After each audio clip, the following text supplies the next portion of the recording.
2008 foi uma temporada sensacional, protagonizada mais uma vez por McLarens e Ferraris disputando o título, que assim como em 2007 chegou em disputa até a última corrida no Brasil. Kimi Raikkonen carregava o peso de ser o atual campeão e os seus principais desafiantes seriam seu companheiro de equipe Felipe Massa, o segundo anista Lewis Hamilton da McLaren e Robert Kubica da BMW. Ferrari, atual campeã de pilotos e construtores, BMW Sauber, Renault, Williams, Red Bull, Toyota, Toro Rosso, Honda, Super Aguri, que só durou 4 corridas, Force India e McLaren, vinda de uma desclassificação dos construtores em 2007, eram as componentes do grid. O bicampeão do mundo Fernando Alonso retornou à Renault após o conturbado ano na McLaren. Alonso, que faria dupla com Nelsinho Piquet, filho do tricampeão mundial Nelson Piquet. Para substituir Alonso, Kovalainen foi contratado pela McLaren, enquanto Giancarlo Fisichella assinou com a novata Force India.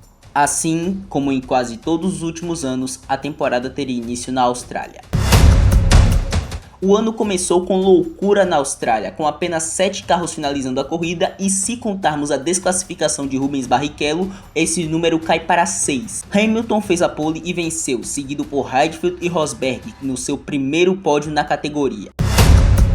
A Malásia trouxe a primeira vitória dominante de Kimi Raikkonen, seguido por Kubica e Kovalainen, que subiu no pódio pela primeira vez, enquanto Hamilton teve problemas com punições. Felipe Massa passou pole Kubica na primeira volta para vencer no Bahrein após 2 abandonos no ano. Raikkonen fez dobradinha para a Ferrari e Kubica trouxe mais um pódio para a BMW, enquanto Hamilton foi péssimo e sequer pontuou. A Fórmula 1 chegou na Europa pela Espanha, onde Raikkonen e Massa consolidaram um bom momento da Ferrari com mais uma dobradinha, dessa vez com vitória do finlandês, enquanto Hamilton buscava se recuperar na temporada com um pódio. Na Turquia, a terra tem um rei, e Felipe Massa fez a pole e venceu pela terceira vez seguida no circuito de Istambul. Hamilton e Raikkonen fecharam o pódio brigando até o fim pela segunda posição. Massa conquistou a pole, mas se deparou com as loucuras de Mônaco, errou e chegou apenas em terceiro, e viu um Hamilton que tinha errado e furado o pneu vencer. Kubica também foi ao pódio e Kimi Raikkonen arruinou uma boa corrida de Sutil da Force India. Kubica venceu pela primeira vez na Fórmula 1 em Montreal com dobradinha da BMW, enquanto o pole Hamilton bateu em Raikkonen e forçou o abandono de ambos. David Coulthard conquistou seu último pódio na Fórmula 1. Massa passou Raikkonen para vencer em Manicure. A Ferrari fez dobradinha e Trulli voltou ao pódio 3 anos depois. Hamilton errou novamente, foi punido e não pontuou. Naquele momento, Felipe Massa assumia a liderança do Mundial. Mas tudo mudou no temporal de Silverstone, onde Hamilton fez talvez a maior pilotagem de sua carreira e venceu com 1 minuto de vantagem sobre Heidfeld. Rubinho foi terceiro com a fraquíssima Honda, enquanto Massa rodou diversas vezes e não pontuou em uma atuação constrangedora dele e da Ferrari. Naquele momento, Hamilton, Massa, Raikkonen e Kubica tinham 48 pontos. O GP da Alemanha foi uma vitória de Hamilton com Nelsinho Piquet e Felipe Massa no pódio, primeira vez com 2 brasileiros subindo nos lugares mais altos desde 1991 com Senna e Piquet. Nelsinho chegou a liderar por ter parado antes de um safety car. Guarde esta informação. Massa foi sensacional na largada da Hungria, fazendo as 2 McLarens comerem poeira, mas Felipe foi forçado a abandonar faltando 3 voltas para um fim. Com isso, Heikki Kovalainen venceu pela primeira vez, enquanto Glock e Raikkonen completaram o pódio.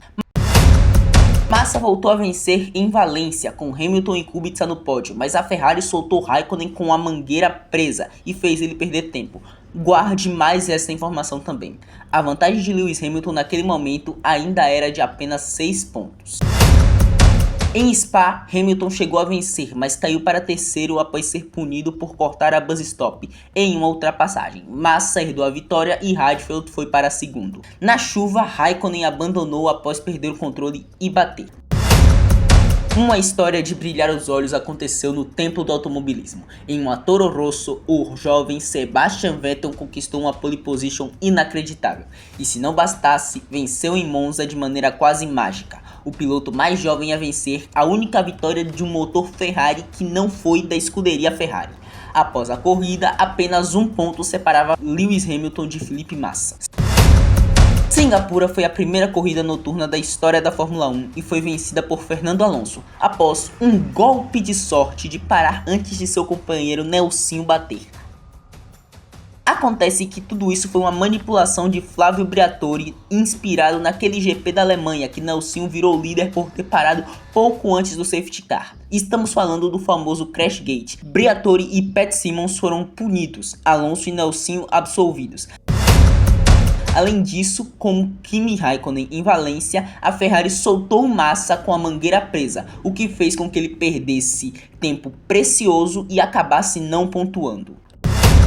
Alonso venceu sua segunda corrida consecutiva, dessa vez no Japão, enquanto Pole e Hamilton sequer pontuou e Massa foi apenas sétimo. Na China, local onde Hamilton perdeu grande parte do título em 2007, também foi o local onde o britânico encaminhou seu campeonato de 2008. Massa foi segundo e Raikkonen foi terceiro. À falta de uma corrida, Hamilton tinha 7 pontos de vantagem para Felipe Massa, a mesma vantagem que ele tinha para Raikkonen em 2007. Tudo voltava para o mesmo lugar, todos os caminhos levavam ao Brasil. No Brasil, qualquer quinto lugar garantiria o título para Hamilton, enquanto Massa precisaria que Hamilton fosse sexto em caso dele vencer, ou oitavo em caso de segundo lugar. Felipe Massa continha a vantagem do empate de pontos. Felipe Massa foi pole position em Interlagos e venceu a corrida, mas todos os olhares se voltaram para Lewis Hamilton, que chegava para as voltas finais sendo ultrapassado por Sebastian Vettel da Toro Rosso, sendo o sétimo e novamente perdendo o título no Brasil. Lewis passou o alemão, mas o sexto lugar ainda dava o título para Massa, mas na frente de Hamilton, Timo Glock, o único com pneus de pista seca no molhado. Então, Timo Glock não aguentou e não resistiu, e Lewis Hamilton passou para conquistar o seu primeiro título mundial, o piloto mais jovem da história a conseguir esse feito e na casa do seu rival Felipe Massa. A corrida do Brasil foi a última da Honda até 2015, que abandonou e foi comprada por Ross Brawn pelo valor simbólico de 1 libra, o que virou a Brown GP, além da aposentadoria do vice-campeão de 2001, David Coulthard. Então é isso, espero que tenham gostado do vídeo, no mais se inscrevam no canal, sigam nessas outras redes sociais, um forte abraço.